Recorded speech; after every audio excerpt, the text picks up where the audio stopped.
In 2006, I was a struggling graphic designer. I had a degree, but I could never really find a job that paid me well. So I decided to start freelancing. So in '06, you got to remember, technology wasn't as fast as it is today. So it was a bit of a struggle. So when we would email files to people, sometimes it would take a little bit longer than usual to get there. So it wasn't a fluid transaction between a freelancer and a customer. I started my freelancing career in my old neighborhood, which is still my neighborhood, over here on the south side of San Antonio. I live over there by Mission San Jose at the intersection of Roosevelt and South Cross. We're an old Spanish mission family. We've been here for generations.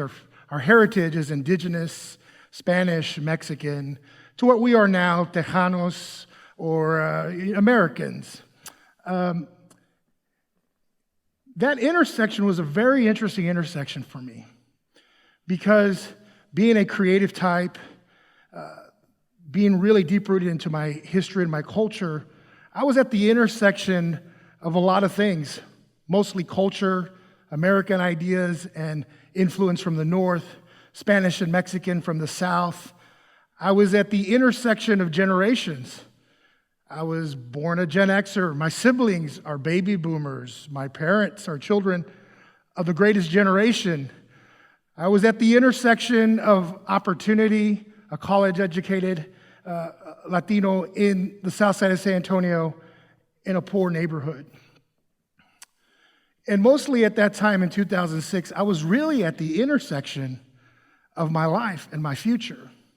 The next year in 2007, something really interesting happened. Well, the economy had started collapsing, the Great Recession, some of you young folks, you might read that in your history books. But the Great Recession had started. Companies were transitioning. The way we did business was changing. Sound familiar? The way things were happening was really crazy. And ironically, being a freelancer at that time turned out to be a great idea because companies were looking for these sorts of things as technology was evolving.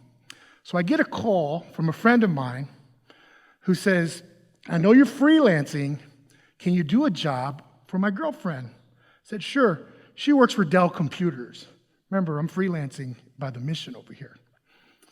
I said, sure, absolutely, I can do that. So it's a real simple project. I just had to put a logo on a sticker, get it done, send it up. And I said, well, this is Dell Computers, and I got to send them an invoice. And up to that point, my value of my skill set, and I say this was all love and affection, was Southside prices. So I said, you know what I'm going to do is I'm going to double my hourly rate, and I'm going to charge them $40 an hour. I mean, that's big money. But something happened that was really interesting.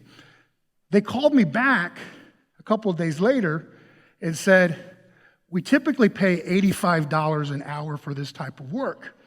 I said, holy.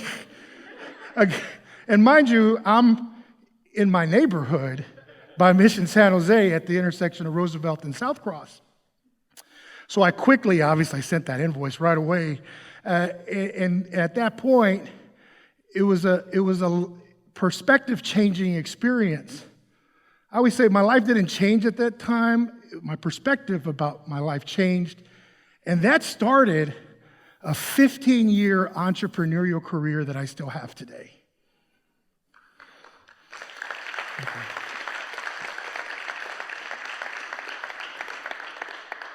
And y'all know, and I've kind of alluded to this should not have happened. That is impossible. My neighborhood, the last time I checked, was statistically at about a 38% poverty rate. The street that I'm in, that I live on, is in between two housing projects. At the time, this kind of reminds me of the old days, like there was one TV on the street. My parents had the one internet connection on the street. And so I had like a good Southside family, we all live on the same street. So I lived 3 houses down, and I would do my work in my computer, and I'd rush down to their house. I'd get on their internet, and I'd send it to Dell. And then Dell would say, "You forgot a period." I said, "Damn." And I'd run all the way back to the house. I'd put the period, I'd save it, and I'd run back to my parents' house, and I'd send it to them again. And it was really quite a challenge, but you know what? It was an opportunity I couldn't afford to miss. So what changed? That conscientious effort of the fine people at Dell Computers to pay me what I was worth, to pay me what I was valued at, that they didn't slight me, that they didn't gyp me. They said, "Hey, you were worth $85 an hour." That changed my entire perspective of who I was, of my neighborhood, of what was possible.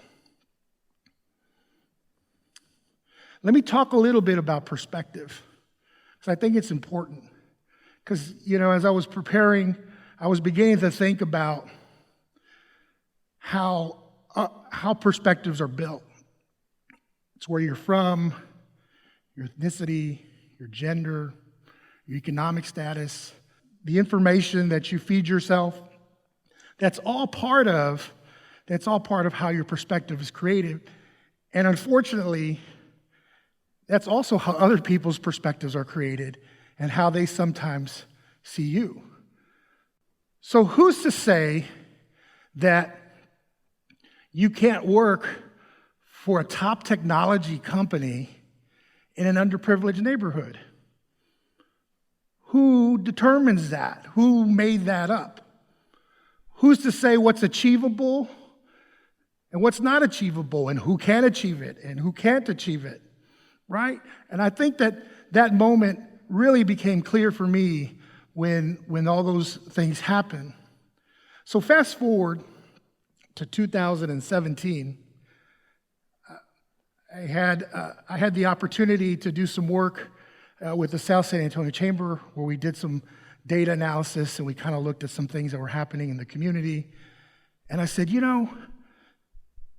our community has a lot of value in the fact that we are a community of makers. We like to make things. We're great with our hands. We love to make food. We love to fix our car. We can keep a car alive for 40 years. I mean, that is a value, right? That is a value for us, and that's something that's valuable to us. So I said, how could I create a multi-sensory postcard, right? How could I create a multi-sensory postcard that captured the taste, the smell? You can touch it. You can feel that. You can see the story. How could I create a postcard that told the story of where I was from? So I had a friend, Greg Spickler, who's from San Antonio. He's a trained chef and a brewmaster. And I got with him and I said, "Hey, I think I got this idea. I want to make a craft soda." And he says, "Yeah, cool." And I said, "I want to name it Southside Craft Soda because that's where I'm from. I want to create a postcard of where I was from." So he did, and we created it, and it was a little bit of a process. We found some people who believed in us. They invested money, which was exciting. And in 2019, we bottled our first soda, Texacola, Southside Craft Soda. That was in February of 2019. By March of 2019, the next month, we were in all 11 central markets in Texas. Thank you. From Plano to Houston to Austin to San Antonio, there's no greater sight. And if you ever go to Plano, Texas, and you go on the shelf and you see Southside Craft Soda on there, it's like, I told you. But that reminds me of what my father used to tell me. My father used to tell me, he said, "Don't ever feel like you don't belong."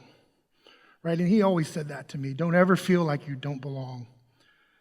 The essence of the soda, what we created, to me, is my interpretation of that.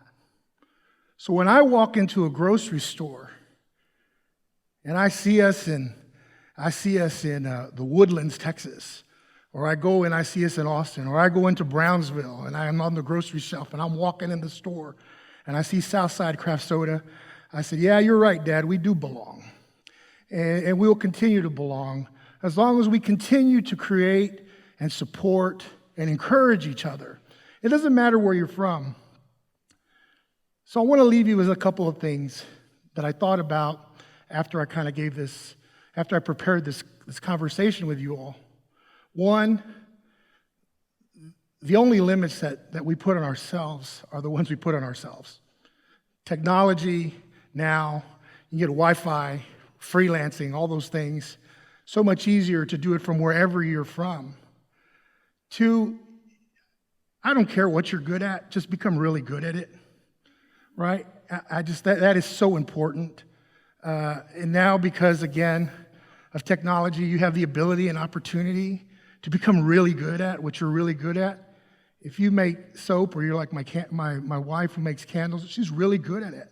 It's very valuable, no matter what it is that you do. 3, investment. If you have the means to invest in people and ideas, to start up new businesses, do it. But it doesn't always mean money. I think some of the greatest investments I ever had were, hey, check out this link. Or, hey, did you know so-and-so over at this place? Or, hey, I know you got a soda company. I know Bill who owns a cafe, right? Those sorts of connections are just as valuable as money. So in closing, I'd like to say, never stop learning, right? I was trying to say this. Find your ground, okay? And that could mean a lot of things to a lot of different people, but you got to be grounded somewhere.